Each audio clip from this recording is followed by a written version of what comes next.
सुप्रभात बच्चों, फिर से मैं आप सभी का स्वागत करती हूँ मातृभाषा हिंदी की क्लास में। तो आइए हम लोग पद नंबर 6 पढ़ते हैं। आप सभी अपनी अपनी बुक ओपन कर लीजिए और सूरदास का चैप्टर खोलिए। पद नंबर 6 देखिए। पद नंबर 6 में क्या है? सखी रे मुरली लीजिए चोरी। यहाँ श्री कृष्ण भगवान थोड़े और बड़े हो गए हैं और इतने बड़े हो गए हैं कि गोपिकाएं उन्हें प्रसन्न करने लगी हैं और प्रसन्न करती भी हैं और उनसे बात करना चाहती हैं, उनके साथ रहना चाहती हैं। हर वक्त, हर घड़ी, हर क्षण वो उन्हीं से संपर्क बनाए रखना चाहती हैं। उन्हें उनसे बात करने में बड़ा ही आनंद आता है। लेकिन जब ऐसी स्थिति होती है तो श्री कृष्ण अपनी बांसुरी बजाने में लीन हो जाते हैं और जब बांसुरी बजाते हैं तब क्या होता है कि सभी गोपिकाएं उनसे क्रोधित होती हैं और उनके बांसुरी के प्रति जलन भाव उत्पन्न हो जाता है।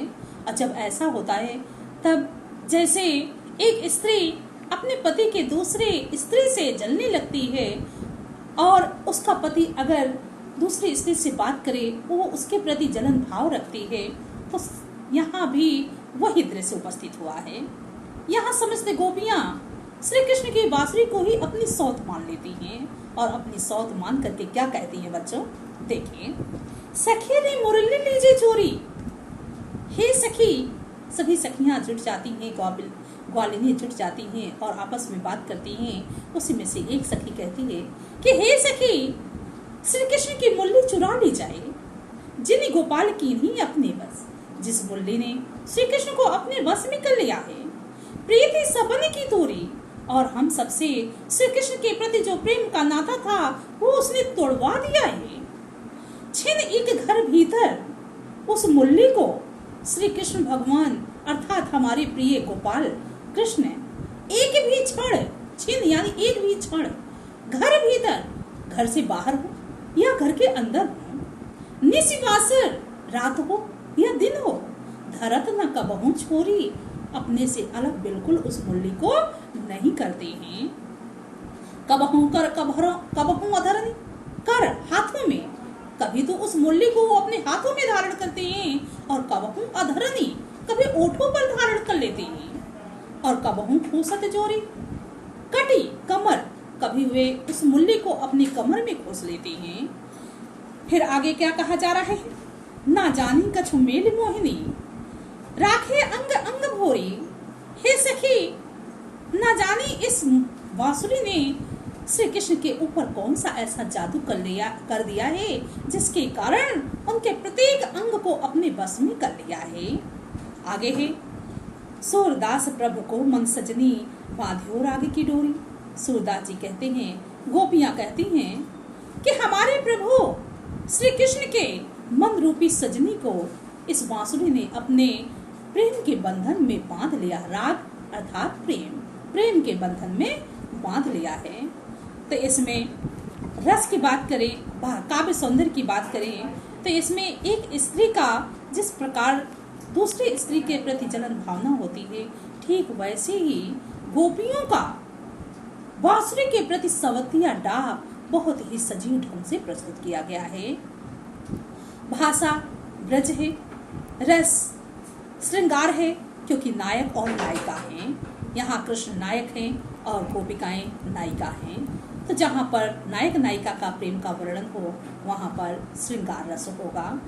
गुण, जहाँ श्रृंगार है वहाँ माधुर्य अपने आप स्वतः ही उत्पन्न हो जाएगा, मधुरता।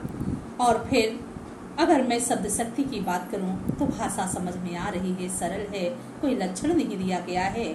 वहाँ क्या होगा? हाँ, एक लाइन में लक्षणा है जहाँ पर बांसुरी को क्या मान लिया गया है? सौत मान लिया गया है, वहाँ लक्षणा हो जाएगा, लेकिन बाकी सब में अभिधा है। आगे है, अगला पद है, ऊधो मोहि ब्रज बिसरत नाहि।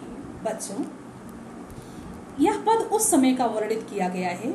इस पद में सूरदास जी उस समय का वर्णन किए हैं जब श्री कृष्ण भगवान बड़े हो गए और ब्रज को छोड़ करके मथुरा चले जाते हैं। ब्रज को छोड़ करके मथुरा चले जाते हैं और जब मथुरा जाते हैं तो वहाँ उनके चचेरे भाई ऊधो होते हैं और ऊधो निराकार ब्रह्मा के भक्त होते हैं। और जब निराकार ब्रह्मा के भक्त होते हैं और वो निराकार ब्रह्मा की ही सदैव उपाधि करते हैं, तब भगवान श्री कृष्ण अपने ब्रज को याद करते हुए, गोकुल को याद करते हुए उनसे कहते हैं कि उधो मोहि ब्रज बिसरत नाही, हे उधो मुझसे ब्रज भुलाया नहीं जाता है। वृंदावन गोकुल बन उपवन, कहते हैं गोकुल का वो वृंदावन, गोकुल का वह वृंदावन, वहां के उपवन, बाग बगीचे, सघन कुंज की छाई और घनी कुंजों की छाया। प्रातः समय माता जसुमत, और प्रातः होते ही, सुबह होते ही माता यशोदा और वो नंद देख सुख पावत, और नंद बाबा किस तरह मुझे देख करके सुख प्राप्त करते थे। माखन रोटी दही सजा, और माता यशोदा माखन रोटी दही सजा करके अतिहित साथ खवावत, अत्यंत प्रसन्नता के साथ मुझे खिलाती थी। गोपी ग्वाल बाल संग खेलत, और वहां गोपियों ग्वाल बालों के संग खेलते हुए, साथ साथ खेलते हुए सब दिन हंसत सी रात, पूरा दिन हंसते खेलते बीत जाता था। सूरदास धन धन ब्रजवासी, फिर आगे क्या कहते, सिरात सारा दिन बीत जाता था, ये सब मुझसे भुलाया नहीं जाता है। आगे सूरदास जी क्या कहते, सूरदास धन धन ब्रजवासी जिन सो हित जदुतात। सूरदास जी कहते हैं ब्रज के समस्त वासी धन्य हैं, जिनका हित करने वाले, जिनका भला करने वाले, जिनसे स्वयं प्रेम करने वाले भगवान श्री कृष्ण हैं। तो बच्चों, इसमें काव्य सौंदर्य क्या है? काव्य सौंदर्य भगवान श्री कृष्ण के व्रत छोड़कर मथुरा चले जाने पर उनकी स्मृति का, उनकी यादों का, वहां बिताए हर एक पल का, हर एक लीला को वो याद करते हैं। इन्हीं का बहुत सुंदर ढंग से वर्णन किया गया है।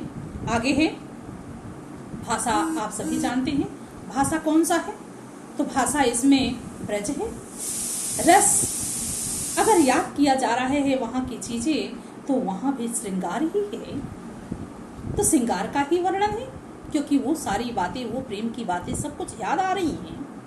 और अगर गुण की कहें तो जहाँ प्रेम है वहाँ माधुर्य है। और अलंकार यहाँ भी कोई कुछ अलंकार नहीं है, सिर्फ अनुप्रास अलंकार है। और शब्द शक्ति अभिधा ही है, कोई लक्षण नहीं दिया गया है। अगला पद है बच्चों, ऊधो मन न भये 10-20। यहाँ गोपिकाएं हैं और उस समय का वर्णन किया गया है इस पद में, जब ऊधो को श्री कृष्ण भगवान ब्रज में गोपिकाओं को संदेश भेजते हैं, यानी ऊधो के द्वारा गोपिकाओं के लिए संदेश भेजते हैं। और संदेश में क्या होता है कि ये भी एक विचित्र वर्णन है। अगर देखिए तो भ्रमर गीत से लिया गया है और विचित्र वर्णन है। वर्णन में क्या है बच्चों, सूर सागर से पूरा पद तो लिया गया है, लेकिन सूर सागर का एक ऐसा प्रसंग है जो भ्रमर गीत के नाम से जाना गया है उसमें, तो उस प्रसंग से, उस भ्रमर गीत से लिया गया है ये पद। भ्रमर गीत में होता क्या है ये भी आप समझ लीजिए कि भ्रमर गीत में ऊधो जो होते हैं, उन्हें जैसा हमने पहले ही बताया है कि वो निराकार ब्रह्मा के भक्त थे और उन्हीं में ही भक्ति, उन्हीं की भक्ति करते थे, उन्हीं में ही लीन रहते थे और बहुत ज्ञानी भी ऊधो थे। तो ज्ञानी ऊधो को अपने ज्ञान पर बहुत घमंड हो गया था। उनके घमंड को तोड़ने के लिए श्री कृष्ण भगवान ने उन्हें गोपिकाओं के पास भेजा था, ये कह करके कि जा करके उन्हें निराकार ब्रह्मा की भक्ति करने का संदेश दे दीजिए, ताकि वो भी निराकार ब्रह्मा की भक्ति करने लगे।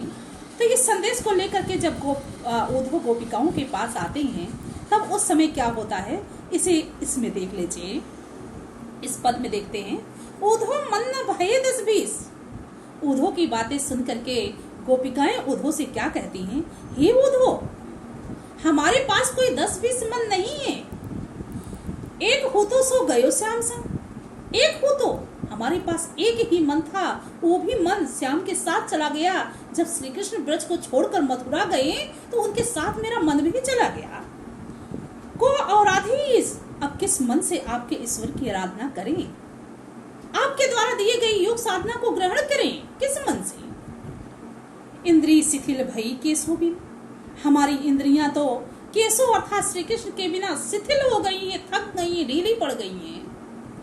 जो देही बिन शीश, जिस प्रकार से शरीर से धड़ को अलग कर दिया जाए, और यानी जिस प्रकार से इस धड़ से, इस शरीर से शीश को काटकर अलग कर दिया जाए, और शरीर निरर्थक हो जाएगा, धड़ निरर्थक हो जाएगा। उसी प्रकार से आशा लागी रहते तन श्वासा जीवन ही कोटि बरिस। उसी प्रकार हमारी इंद्रियां भी शिथिल पड़ गई है, ढीली पड़ गई है। किसके बिना? श्री कृष्ण के बिना। आशा लागी रहते तन श्वासा, श्री कृष्ण के